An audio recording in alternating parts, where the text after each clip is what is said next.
Doctor काय म्हणतात साखर तपासून घ्या. ज्यावेळेस साखर तपासतात त्यावेळेस किती निघते 350-400 साखर. अशा वेळेस काय होतं, जास्त दिवस जर साखर शरीरात राहिली तर रेटिनोपॅथीचा खतरा असतो, किडनीचा खतरा असतो, हार्ट अटॅक येण्याचा खतरा असतो. हे असं होऊ नये त्यासाठी तुम्हाला ही लक्षणं माहिती असणं गरजेचं आहे. कायम भूक लागणे, आता सांगितलं तुम्हाला. पैरो का सुन्न होणार, काही लोकांना चालता चालता चप्पल निघून पडलेली पण कळत नाही.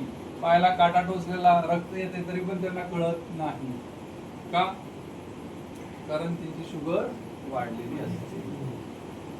त्यानंतर वजन कमी होणं अचानक. मग घरच्या आजूबाजूचे विचारतात, अरे काय झालंय, आजारी आहेत का?